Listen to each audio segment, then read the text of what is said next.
கதையோட ஆரம்பத்துல காரை எடுத்துக்கிட்டு சில நண்பர்கள் எல்லாரும் டிராவல் பண்ணி வந்துகிட்டு இருக்கிறாங்க. அந்த கார்ல பேக் சீட்ல கண்ணுல நல்லா மையெல்லாம் போட்டுட்டு ஒரு பொண்ணு உட்காந்துருக்கால, அவ தான் நம்ம கதையோட ஹீரோயின். முன்னாடி கார் ஓட்டிட்டு வரதுங்கிறது நம்ம ஹீரோயினோட பிரதரா இருக்கும். சைட்ல உட்காந்துருக்கிறது அந்த பிரதரோட கேர்ள் ஃப்ரெண்டா இருக்கும். ஸோ இப்போதைக்கு இவங்க எல்லாரும் ஒன்னா டிராவல் பண்ணி போகி இந்த ஹேலிஸ் காமெட் அப்படின்னு 75-76 வருஷத்துக்கு ஒரு தடவை ஏற்படக்கூடிய ஒரு மீட்டிராய்ட் ஷவர், இந்த வால் நட்சத்திரம் மாதிரி தெரியும், அதை பார்க்கறதுக்காக வந்திருப்பாங்க. கதைங்கிறது 1988வது வருஷம் நடந்துகிட்டு இருக்கு. ஸோ அப்படி பேசிட்டு வந்துட்டு இருக்கும்போது திடீர்னு அங்கே ரோட்ல ஏதோ ஒரு வயசானவர் நல்ல வேலை தட்டி தூக்கி இருந்திருப்பானுங்க. அவருமே பெருசா எதுவும் கண்டுக்கல. அப்படியே காருக்கிட்ட வந்துட்டு, என்னடா அந்த காமெட்டை பார்க்கறதுக்காக போறீங்களோ, ரைட் கொஞ்சம் கண்ணை வந்து ரோட்ல வச்சுட்டு ஓட்டுங்க அப்படிங்கிற மாதிரி திட்டி விட்டு அமிச்சிடுறாரா. அதுக்கப்புறம் 3 பேரும் டிராவல் பண்ணி அவங்களோட ஸ்பாட்டுக்கும் வராங்க. ஆல்ரெடி அவங்களோட இன்னும் சில நண்பர்கள் எல்லாருமே வந்துட்டாங்க போல. கேம்ப் எல்லாம் போட்டு வச்சு ரெடியா இருக்கிறாங்களா. ரொம்ப நாள் கழிச்சு மீட் பண்ண மாதிரி அந்த இடத்துல ஹக்கீஸ்லாம் போட்டு நல்லா விசாரிச்சுக்கிட்டு இருப்பாங்களா. பிளஸ் அந்த கேங்ல ஏதோ ஒரு கப்பிள்ஸ் இருப்பாங்க போல. அந்த காதல் கிளிகள் எங்க போனாங்க அப்படின்னு தேட ஆரம்பிக்கிறாங்களா. இதே நேரத்தில் அந்த பீச் ஓரமா ஏதோ ஒரு மனநிலை பாதிக்கப்பட்ட ஒரு நபர் மாதிரி இருப்பார். அந்த நபரை போட்டு 2 ரவுடி பசங்க பைத்தியக்காரனா இருப்பான் போல, லூஸ் மாதிரி உளறிட்டு இருக்கிறான் அப்படின்னு போட்டு அடி நடிச்சிட்டு இருக்கும்போது கரெக்டா அந்த வழியா நம்ம ஆளுங்களும் வந்திருப்பாங்க. அந்த பசங்க அந்த வயசானவரை போட்டு அடிக்கிறத பார்த்துட்டு, டே இங்கிருந்து போங்கடா அப்படின்னு அவங்க எல்லாரையும் மிரட்டி விட்டுட்டு, அதுக்கப்புறம் அந்த மனநிலை பாதிக்கப்பட்ட நபரை எழுப்பி விட்டுட்டு, தலை உனக்கு எதுவும் ஆகல அப்படின்லாம் கேட்டுக்கிட்டு இருக்கேன். அவர் ஒரு மாதிரி புலம்ப ஆரம்பிச்சிருவாரு. அது இன்னைக்கு வரப்போகுது, இந்த இடத்துக்கு வரப்போகுது, அந்த மான்ஸ்டருங்கிறது வரும், ஒரு பெரிய ஒரு அழிவை கொண்டு வரும் அப்படிங்கிற மாதிரி புலம்பிக்கிட்டே இருக்க, அவரோட கையில ஒரு காமிக் புக் மாதிரியே இருக்கும். சரி இதை தான் படிச்சுட்டு ஏதோ அந்த மனுஷன் வளர்றான் போலேன்னு நம்ம ஹீரோயினும் அவருக்கு செலவுக்கு கொஞ்சம் காசெல்லாம் கொடுத்தாங்கிறது அனுப்பி விட்டுருந்துருப்பான். அதுக்கப்புறம் நம்ம ஹீரோயின், அவனோட பிரதரு, அப்புறம் இன்னொரு ஒரு பையன் அப்படின்னு சொல்லி 3 பேருமே அங்கே பீச்சரமாக வந்து நின்றுக்கிட்டு இருப்பாங்களா. மெயினாக நம்ம ஹீரோயின் ஒரு மாதிரி சோகமாக அப்படியே கடலை பார்த்து நின்றுக்கிட்டு இருக்க. என்னடா ஆச்சு, உங்கள் அக்காவுக்கு என்ன ஆச்சு அப்படிங்கிற மாதிரிலாம் அந்த தம்பி பையன்கிட்ட விசாரிக்கும் போது, தெரியலடா கொஞ்ச நாளாவே அவள் வித்தியாசமாக தான் பிஹேவ் பண்ணிட்டு இருக்கிறான். எஸ்பெஷலி ஒரு கடந்த 3-4 நாளாவே அவள் ஏன் அப்படி இருக்கிறா அப்படிங்கிறத சுத்தமாக புரிஞ்சிக்கவே முடியல. ஆனால் எம்ஐடியில் அவள் அப்ளிகேஷன் போட்டிருந்தாளா, அதை வேற அக்செப்ட் பண்ணியிருந்திருக்காங்க. ஒருவேளை அவள் அங்கே போகலாமா வேணாமா அப்படிங்கிற அந்த குழப்பத்தில் இருக்கிறாளா, என்ன ஏதுன்னு எதுவுமே புரிஞ்சிக்க முடியலன்னுலாம் சொல்லும்போது, இப்போ புரியுது, மேபி எம்ஐடியில் சீட் கிடைச்சிருந்திருக்கு, எல்லாரையும் விட்டுட்டு போக போகிறோம், அங்கே போய் அடுத்தது என்ன பண்ண போகிறோம் அப்படின்னு அந்த மாதிரியான ஒரு ஆன்சைட்டி அவளுக்கு இருக்க சான்ஸ் இருக்குங்கிற மாதிரி அந்த ஆரஞ்சு கலர் சொக்கா போட்ட பையனும் சொல்லிக்கிட்டு இருப்பான். ஆனால் நம்ம ஹீரோயின் அங்கே போகலாமா அப்படிங்கிற ஐடியாவில் இருக்கிற மாதிரி தெரியல. அவளுக்கு அந்த இன்விடேஷன் வந்துருக்கும்ல, அதை அப்படியே கசக்கி அவ பாட்டுக்கு கடலில் தூக்கி எறிஞ்சிருவா. அவளுக்கு அங்கே போக விருப்பம் இல்லை போல. அதுக்கப்புறம் எல்லாரும் இந்த கேம்ப் சைட்டுக்கு வந்துடுறாங்களா. வந்துட்டு நைட் அந்த கேம்ப் போடுறதுக்கு சமைக்கிறதுக்கு தேவையான விஷயங்கள் அது எல்லாத்தையும் ரெடி பண்ணிக்கிட்டு இருக்கும்போது, அப்போ அங்கே ஒரு சோடா புட்டி பொண்ணும் கூடவே இன்னொரு பையனும் வராங்க. ஸ்டார்டிங்கில் வந்தோடனே ஆமாம் காதல் கிளிகள் எங்கே போனாங்க அப்படின்னு தேடி இருந்திருப்பாங்களே, அது இவங்க 2 பேரு தான். சும்மா ஒன்றும் அக்கறையிலலாம் தேரல, அவங்க 2 பேரும் ட்ரக்ஸ் எடுத்துட்டு வந்துருப்பாங்க. அப்புறம் என்ன, ஒரு பக்கம் நெருப்பு மறுபக்கம் உதடுங்கிற மாதிரி பாட்டெல்லாம் போட்டுட்டு போதையில் அவங்க பாட்டுக்கு ஆடிக்கிட்டு இருப்பாங்களா பேரலாம். ஸ்டார்டிங்கில் இவங்க இந்த இடத்துக்கு வந்துட்டு இருக்கும்போது ஒரு வயசானவரை இடிக்கிற மாதிரி கார் ஓட்டி இருந்திருப்பாங்கல்ல, அந்த ஒரு வயசானவருமே அதே கடலோரமாக தான் மீன் பிடிக்கலாங்கிற மாதிரி வந்திருக்காப்புல. அவரோட ஒரு குட்டியோண்டு போட்டை எடுத்துட்டு மனுஷன் அப்படியே உள்ள போய் மீன்லாம் பிடிச்சிக்கிட்டு இருப்பாரா. அப்போ ஸ்பேஸில் அந்த ஹேலிஸ் காமெட்டோட அந்த காமெட் ஷவருங்கிறது ஆரம்பிச்சிருக்கு. அதில் மெயினாக ஒரே ஒரு பீஸ் மட்டும் பூமியை நோக்கி வர மாதிரி இருக்க, அது ஓசோன் லேயர்லாம் தாண்டி வரும்போது ஃபுல்லாகவே பிரேக் ஆகியிருக்கும். ஒரே ஒரு சின்ன கந்து மாதிரி வந்து அவர் ஸ்மோக் பண்ணிக்கிட்டு இருந்த அந்த பைப் இருக்குதுல்ல, அதில் போய் விழுந்துருக்குமா.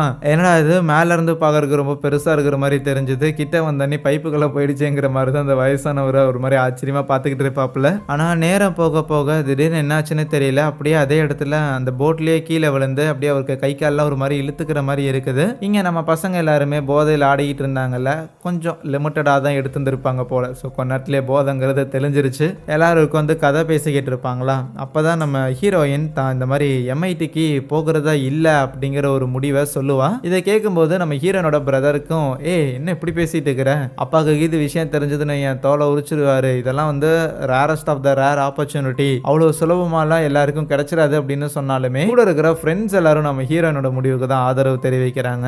எப்படியும் நீ நல்லா படிக்கிற ஒரு பொண்ணு தான், இப்போ இல்லை அப்படின்னாலும் உனக்கு தேவைப்படும் போது மறுபடியும் அப்ளை பண்ணினா உள்ள சேர்த்துக்கு தான் போகிறாங்க. ஆகையால் இது உன்னோட வாழ்க்கை, நீ ஒரு தான் வாழ போகிற, உன் தம்பிக்காரெல்லாம் ஒரு ஆள் அவன் பேச்செல்லாம் கேட்காதங்கிற மாதிரி நம்ம ஹீரோயினை ஏற்றி விட்டுக்கிட்டு இருப்பாங்க. இப்படி இருக்க அந்த கடலுக்குள்ளே போயிட்டு வந்து அந்த வயசானவர் இருக்கிறாருல, அவரு பார்த்தா திடீர்னு கடலை விட்டு வெளியே வராரு, ஒரு மாதிரி ஜெய்ஜாண்டிக்கான உருவமாக இருக்க. அப்போ அந்த பீச் ஓரமாக தான் அந்த மனநிலை பாதிக்கப்பட்ட நபரை 2 ரவுடி பசங்க வம்புல தந்திருப்பானுங்கள்ல, அவனுங்க நடந்து வந்துகிட்டு இருப்பானுங்களா, ஏய் யாரா நீ பயங்கர ஜிம்பாடியா இருக்கிறிய அப்படின்னு சொல்லி சும்மா போறவன வம்புழுக்கும் போது அவ்வளவுதான் அந்த ரவுடி பசங்களை இருக்கக்கூடிய ஒருத்தனை அதே இடத்துல மட்டை பண்ணிடுறான். இன்னொருத்தன் ஆத்தி அப்படின்னு சொல்லி அப்படியே உசுர கையில பிடிச்சிட்டு அங்கிருந்து எஸ்கேப் ஆகுறானா. பேரலா இங்க நம்ம பசங்க எல்லாருமே கேம்பா போட்டிருந்தானுங்கல்ல, அதுல அந்த சோடா புட்டி போட்ட பொண்ணோட பாய் ஃப்ரெண்ட் ஒருத்தர் இருந்திருப்பான்ல, அவன் எனக்கு இயற்கை அழைப்பு வருதுன்னு சொல்லி ஓரமா ஒதுங்கிடுவானா. அந்த பீச்லயே ஒரு ரெஸ்ட் ரூம் மாதிரி ஒரு இடம் இருக்கும், அந்த இடத்துல போயிட்டு மன நிம்மதி ஆகிக்கிட்டு இருக்க அந்த இடத்துக்குமே அந்த மான்ஸ்டருங்கிறது வந்துட்டு அவ்வளோதான் அப்படியே கதவை நீக்கி அவனோட தலையை பிடிச்சி தலையை பாடியிலேருந்து தனியாக தூக்கி வீசிடுது. அந்த 2 ரவுடி பசங்களில் ஒருத்தன் எஸ்கேப் ஆகி வந்திருப்பான்ல, அவன் நேராக நம்ம பசங்க கிட்ட வந்துட்டு இப்படி என் ஃப்ரெண்டு வந்து இறந்து போயிட்டான், அந்த வயசானவர் தான் காலி பண்ணிட்டாரு அப்படிங்கிற மாதிரிலாம் சொல்லுவான். பட் இவங்கெல்லாம் பெருசாக நம்புற மாதிரி தெரியல. ஏன்னா ஆல்ரெடி நம்ம ஹீரோயின் அவளோட தம்பிக்காரன்னு சொல்லிட்டு அவங்க எல்லாருமே கேம்புக்கு வரும்போதே அந்த வயசானவரை ரோட்டில் பார்த்து இருந்திருப்பாங்கல்ல, அந்த வயசானவர் தான் இங்கே ஒரே ஒரு ஆள் இருந்திருந்தாப்புல. அந்த ஆளை தான் சொல்றானா, டேய் போடா வேலையை பார்த்துட்டு அப்படின்னு சொல்லி அவனை அங்கிருந்து அனுப்பிச்சு விட்டவங்களும் அதுக்கப்புறம் ஜாலியா இருக்கிற 4 பேருமே புகை ஊதிக்கிட்டு வானத்தில் அந்த ஹேலிஸ் காமெட்டோட அந்த காமெட் ஷவர் இருக்குல்ல, அதெல்லாம் வேடிக்கை பார்த்துக்கிட்டு இருப்பாங்க. இப்போதைக்கு இந்த கேங்கில் அந்த ரெஸ்ட் ரூமில் ஒருத்தங்க காலி, மிச்சம் 2 பேர் வந்து அங்கே டென்ட்டுக்குள்ளே இருப்பாங்க. இப்போ 4 பேர் இவங்க பாட்டுக்கு அந்த ஹேலிஸ் காமெட்டை வேடிக்கை பார்த்தவங்களும் அதுக்கப்புறம் அந்த டைமில் ரிலீஸ் ஆன சில படங்கள் பற்றிலாம் டிஸ்கஸ் பண்ணிக்கிட்டு இருப்பாங்க. அதை இவங்க வேடிக்கை பார்த்துட்டு இருக்கும்போது அப்போ திடீர்னு அந்த எரிக்கல்ல ஏதோ ஒன்று இவங்க இருக்கிற இடத்துக்கு பக்கத்துலேயே வந்து விழுந்த மாதிரி தெரியுது. அது அது அந்த இடத்துல தானே விழுந்த மாதிரி இருந்துச்சு, நீங்களாம் கவனிக்க தானே செஞ்சீங்க, வாங்க போய் பார்க்கலாம் அப்படின்னு ஆர்வமாக போகிறாங்களா. ஆனா ஒன்ஸ் இவங்க 4 பேரும் அந்த இடத்துல இருந்து நகர்ந்த உடனேயுமே அந்த டென்ட்ல 2 பேர் இருந்தாங்கல்ல, அவங்க 2 பேரும் அந்த மான்ஸ்டரால சாகடிக்கப்படுறாங்க. நம்ம ஹீரோயினும் அந்த சோடா பொட்டி பொண்ணும் தனியா வந்திருப்பாங்களா, அவங்க 2 பேரும் அந்த வால் நட்சத்திரத்தெல்லாம் பார்த்துக்கிட்டு இருப்பாங்க. அப்படி பார்த்துக்கிட்டு ஆமா இந்த வழியா தானே ஏதோ ஒன்று வந்து விழுந்த மாதிரி தெரியுது அப்படின்னு நடந்துட்டு இருக்கும்போது திருப்பியுமே இன்னொன்று ஏதோ ஒன்று பக்கத்தில் விழுந்த மாதிரி இருக்குமா, போய் பார்க்கும்போது அது அப்படியே ஒரு எரிக்கல் மாதிரி அப்படியே ஒரு தீஞ்சு பண்ண கல் மாதிரி வந்துருக்கும். தோடா இன்னும் இவ்வளவு இதாக இருக்கு அப்படின்னு சொல்லி அதை ஆச்சரியமா பார்த்துக்கிட்டு இருக்கேன். பேரலா ஹீரோயினோட தம்பிக்காரன் இருக்கிறான்ல, அவனோட கேர்ள் ஃப்ரெண்ட் கூட தனியாக வந்திருப்பான். நான் ரெஸ்ட் ரூம் போயிட்டு வரேன் அப்படின்னு ஒரு பையன் சொல்லிட்டு போனான்ல, அவன் எங்க ஆளக்கானான்னு சொல்லி அவனை தேடி தான் வந்திருப்பாங்களா. அப்படி 2 பேரும் பேசிக்கிட்டே அவனை தேடிட்டு வந்துட்டு இருக்கும்போது அங்கே அவனோட தலை இருக்கிறத பார்த்துட்டு அப்படியே செதறி போயிடுறாங்க. யாரோ ஒருத்தங்க அவனை கொண்டு வந்திருக்காங்க அப்படின்னு அலறிக்கிட்டே நேராக கேம்ப் வரைக்கும் ஓடி வர இங்கே ஹீரோயினும் அந்த சோடா ஊட்டி பிள்ளையுமே அந்த எரிக்கல்ல பார்த்துட்டு வந்திருப்பாங்கல்ல. அப்போ திடீர்னு ஒரு எரிக்கல் நம்ம ஹீரோயினை கிராஸ் பண்ணுற மாதிரி இருக்கு. அப்படியே திரும்பி பார்த்தா அந்த சோடா ஊட்டி பொண்ணோட நெத்தியில அப்படியே ஓட்ட போட்டு வச்சிருந்திருக்கும். அவ்வளவுதான், அந்த பொண்ணு அதே இடத்துல காலி. அவ செத்ததை பார்த்தானுமே நம்ம ஹீரோயினும் பயந்து போயிட்டு இந்த விஷயத்த சொல்றதுக்காக நேராக கேம்புக்கு வரும்போது கரெக்டா ஹீரோயினோட தம்பிக்காரனும் அப்புறம் அந்த கேர்ள் ஃப்ரெண்ட் பிள்ளையும் வந்திருப்பாங்களா. அவங்க அந்த இயற்கை அழைப்பு வருதுன்னு போன பையன் இறந்துட்டாங்கிற மேட்ரை சொல்றாங்க. நம்ம ஹீரோயின் அவனோட கேர்ள் ஃப்ரெண்டா இருந்த அந்த சோடா புட்டி பொண்ணு இறந்த மேட்ரை சொல்றாங்க. பட் இவங்க கேம்புக்கு வரும்போது ஆல்ரெடி கேம்ப்ல இருந்த அந்த 2 கப்பலையும் போட்டு தள்ளிட்டு அந்த மான்ஸ்டர் அங்கிருந்து போயிருந்திருக்காது, அதே இடத்துல தான் உட்காந்துக்கிட்டு இருக்கும். என்னடா பண்றது, கார் கீ வேற கேம்ப்ல தானே இருக்குது, எப்படி போய் எடுக்கலாம் அப்படின்னு யோசிக்க, சரி நான் பாத்துக்கிறேன் நீங்க ஓரமா இருங்க, நான் போய் அதை எடுத்துட்டு வரேன் அப்படின்னு ஹீரோயினோட தம்பிக்காரன் சொல்லுவானா. ஆனா அவனோட சொக்கா வந்து பயங்கர பிரைட்டா இருக்கு. இல்ல வேணாம், நீ போனா இதை அவன் பார்த்துருக்க வாய்ப்பு இருக்கு, ஆகையால் நான் போறேன், நான் போய் அதை எடுத்துட்டு வரேன், நீங்க 2 பேரும் வெயிட் பண்ணுங்கன்னு சொல்லிட்டு நம்ம ஹீரோயின் அப்படியே கொஞ்சம் கொஞ்சமா தவிழ்ந்து அப்படியே அவ பாட்டுக்கு அந்த டென்ட் கிட்ட போயிருவாளா. இதே நேரத்துல அந்த தம்பிக்காரன் இருக்கிறான்ல, அவன் தன்னோட கேர்ள் ஃப்ரெண்டை முதல்ல நீ கார் இருக்கிற இடத்துக்கு போயிரு, அதுக்கப்புறம் நாங்க 2 பேரும் வரோம் அப்படின்னு சொல்லி அவளை அனுப்பி விட்டுட்டு அவன் வெயிட் பண்ணிக்கிட்டு இருக்கேன். நம்ம ஹீரோயினுமே அந்த டென்ட்டுக்குள்ள போயிருந்திருப்பாள். போய் அப்படியே மெதுமெதுவா ஒவ்வொரு ஜிப்பா நீக்கி கார்கி எங்க இருக்குதுன்னு பார்த்துட்டு இருக்கும் போது அவ்வளவுதான், அந்த ஜிப்பு நீக்கிற சத்தங்கிறது அந்த மான்ஸ்டருக்கு கேட்டுருது. டென்ட்டுக்குள்ள இருக்கிற ஹீரோயினை அப்படியே காலை பிடிச்சி வெளியில எடுத்து காலி பண்ணலான்னு இருக்கக்குள்ள அந்த தம்பிக்காரன் ஹே முடிஞ்சா எங்கிட்ட வந்து சண்டைக்கு வாடா அப்படிங்கிற மாதிரி கவனத்தை திசை திருப்ப முயற்சி பண்ணுவானா. இந்த கேப்ல ஹீரோயின் எஸ்கேப் ஆயிடுறான். அந்த மான்ஸ்டர் அந்த தம்பிக்காரனை ஃபாலோ பண்ணிட்டு போக ஆரம்பிச்சிருது. ஹீரோயின் அங்கிருந்து தப்பிச்சு நேரா கார் எடுக்கலான்னு போயிருந்திருக்கா. கரெக்டா அந்த தம்பிக்காரனோட கேர்ள் ஃப்ரெண்டும் காரு கிட்ட தானே வந்துருப்பா. ஸோ 2 பேரும் பாக்குறாங்க, காருங்கிறது ஆல்ரெடி ஒரு எரிக்கல் வந்து விழுந்து நாசமாயிருந்திருக்கு. என்னடா இது, கார் எடுத்துட்டு வேற போக முடியாதோ அப்படின்னு யோசிச்சுக்கிட்டு இருக்க. அப்பதான் இவங்க நோட்டீஸ் பண்றாங்க அந்த தம்பிக்காரனை மான்ஸ்டர் ஃபாலோ பண்ணிட்டு போயிருந்திருக்கும்ல. ஐயோ அவன் வேற எங்க போனான்னு தெரியலேன்னு யோசிக்கும் போது அந்த தம்பிக்காரன் ஆல்ரெடி காட்டுக்குள்ள எல்லாம் ஓடிக்கிட்டு இருப்பானா. அவனை ஃபாலோ பண்ணிட்டு அந்த மான்ஸ்டருமே வரும். அவனும் முடிஞ்ச அளவுக்கு அங்கிட்டு இங்கிட்டு ஓடிட்டு அப்படியே ஒரு மாதிரி டயர்டா வந்துட்டு இருக்கும் போது அந்த இடத்துல ஏதோ ஒரு பழைய ஃபேக்டரி இருக்கும் போல. கரெக்டா அந்த இடத்துக்கு வரக்குள்ள நம்ம ஹீரோயினும் அந்த தம்பிக்காரனோட கேர்ள் ஃப்ரெண்டும் அங்கதான் இருப்பாங்க. ஆனா ரொம்ப நேரம் அவனால ஓட முடியல. கொஞ்சம் ஸ்லோ டவுன் ஆன உடனேயுமே அந்த மான்ஸ்டர் அப்படியே அவனை பிடிச்சு அட்டாக் பண்ணி சாகடிக்கிறதுக்காக முயற்சி பண்ணும்போது அந்த தம்பிக்காரனோட கேர்ள் ஃப்ரெண்ட் இருக்கிறாள், அவ தடுக்கிறதுக்காக முன்னாடி போவாளா, பட் அவளை அப்படியே கீழே தள்ளி விட்டுட்டு அந்த தம்பிக்காரனை அங்க இருக்கிற ஒரு கெமிக்கல் மாதிரி ஒன்று இருக்கும் அதுக்குள்ள அப்படியே முக்கி அவ்வளவுதான் சாகடிச்சிருது. அதை பார்த்த ஹீரோயின் ஆள விடுறா சாமி அப்படின்னு அங்கிருந்து வேகமா தெரிச்சு ஓடி வந்திருப்பாளாம். அப்படி ஓடி வரும்போது அங்க பக்கத்துல தானே அந்த ஃபேக்டரி இருக்குது, அங்கே இருக்கிற யாருக்கிட்டையாவது உதவி கேட்கலாம் அப்படின்னு போனால் அங்கே ஒரு செக்யூரிட்டி மாதிரி ஒரு வயசான ஒரு தாத்தா ஒருத்தர் இருப்பார். அவர்கிட்ட போய் ஒருத்தன் கொல்றதுக்காக வரான் அப்படின்னு சொன்னால் அந்த மனுஷன் கையில் ஒரு கன்னை வச்சுட்டு முதல்ல நம்ம ஹீரோயினை தான் சந்தேக பார்வையோட பார்க்குறாரு. யாரு புள்ள நீ தேவையில்லாம இருக்கு இந்த இடத்துக்கு வந்திருக்க அப்படிங்கிற மாதிரி. பட் இருந்தாலும் ஹீரோயின் அப்படி புலம்புறதெல்லாம் கேட்டுட்டு இந்த இடத்துல யாரும் கொலை பண்ணுறதுக்குலாம் வரமாட்டாங்க, இருந்தாலும் என்ன ஏதாவது சரக்கு கீதை அடிச்சிருந்திருக்கியா, வா ஒழுங்காக வந்து உள்ள உட்காரு, யாரும் உன்னை தேடிலாம் வரமாட்டாங்க, அப்படியே வந்தாலும் நான் பார்த்துக்கிறேன் அப்படின்னு சொல்லி அவர் ஸ்டே பண்ணியிருக்க அந்த ஒரு இடத்துக்கு கூட்டிகிட்டு போகிறார்.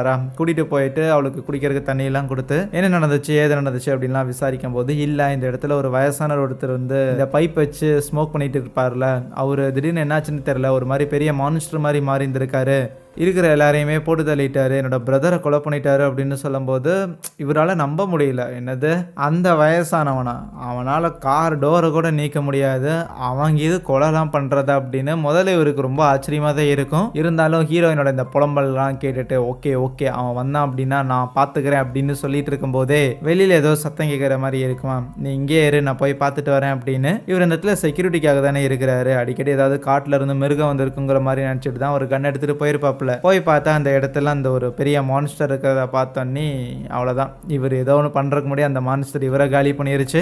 அதுவே அந்த தம்பிக்காரனோட கேர்ள் ஃப்ரெண்ட் இருக்கிறாள், அவளை அந்த மான்ஸ்டரை கீழே தள்ளி விட்டதில் கால் அடிபட்டுருச்சோ என்னமோ, ஹீரோயினை தேடி அப்படியே தவழ்ந்து வந்துகிட்டு இருப்பாளா. அவள் தான் அந்த மான்ஸ்டர் அந்த பொண்ணையும் பார்த்துட்டு அவளை மட்டை பண்ணலான்னு இருக்கும்போது கரெக்டாக நம்ம ஹீரோயின் சுத்தியில் மாதிரி ஏதோ ஒன்று எடுத்துட்டு வந்து அப்படியே அந்த மான்ஸ்டர் மேலே பாஞ்சு அவனோட தலையிலே அடிக்கிறதுக்காக முயற்சி பண்ணிக்கிட்டு இருக்க. இந்த கேப்பில் அந்த 2 ரவுடி பசங்களில் ஒருத்தன் எஸ்கேப் ஆகியிருப்பான்ல, அவன் பின்னாடியிலேருந்து எகிரி குதிச்சு அந்த மான்ஸ்டரோட அந்த ஸ்மோக்கிங் பைப் இருக்குதுல்ல அதுக்குள்ள அந்த எரிக்கலோட கந்து மாதிரி இருக்கும், அது ஒரு நெருப்பு, அதை வச்சு அவனை காயப்படுத்தலாம் அப்படின்னு அதை எடுத்து வந்திருப்பான். பட் அது ஒரு கத்தி மாதிரி ஆக்ட் ஆகி அந்த மான்ஸ்டரோட கண்ணெல்லாம் செமையாக டேமேஜ் பண்ணி விட்டாரானா.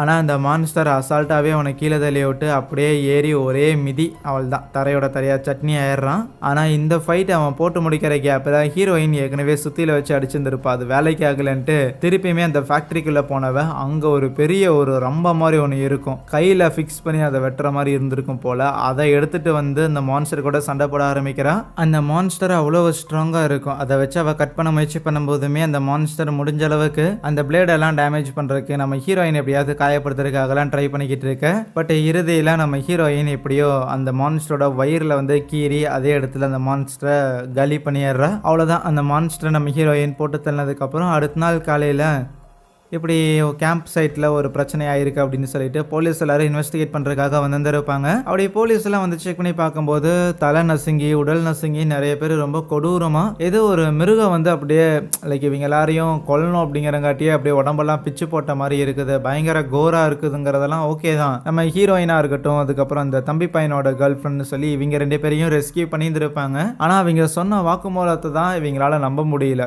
ஒரு பெரிய மனுஷ உருவத்தில் இருந்த ஒருத்தன் இவங்க எல்லாரையும் சாகடிச்சிட்டானா. ஆனா அப்படி இருந்த ஒருத்தனை நம்ம ஹீரோயின் அந்த ரம்பத்தை வச்செல்லாம் காலி பண்ணியிருந்திருப்பாள்ல, ஆனா அந்த ஆளோட பாடிங்கிறது இல்லை, அந்த மான்ஸ்டருங்கிறது எஸ்கேப் ஆயிருந்திருக்கு. ஸோ இவங்க உண்மைதான் சொல்றாங்களா பொய் சொல்றாங்களா அப்படின்னு தெரியாம இந்த கேஸுங்கிறது தொடர்ந்து நடந்துகிட்டே இருக்கு. அப்படியே ஒரு 2 வாரங்கிறது போயிருந்திருக்குமா. நம்ம ஹீரோயின் அவளோட வீட்டு கராஜ்ல இருந்து சம்திங் எதையோ ஃபிக்ஸ் பண்ணிட்டு இருக்கிற மாதிரி தெரியுது. அப்போ ரேடியோல அந்த கேம்ப் சைட்ல நடந்த விஷயங்கள் அதை பத்தி எல்லாம் டிஸ்கஸ் பண்ணிட்டு இருக்கிற மாதிரி தெரியும். மெயினா அந்த கேம்ப் சைட்ல ஒரு கொலகாரன், ஒரு மான்ஸ்டர் மாதிரி இருந்த ஒரு கொலகாரன் எல்லாரையும் போட்டு தள்ளிட்டு இருந்தான் அப்படின்னு அந்த மேசக்கர்ல இருந்து தப்பிச்ச 2 பேரும் சொல்லியிருந்தாங்க. அது அவ்வளவு நம்புற மாதிரி இல்லை.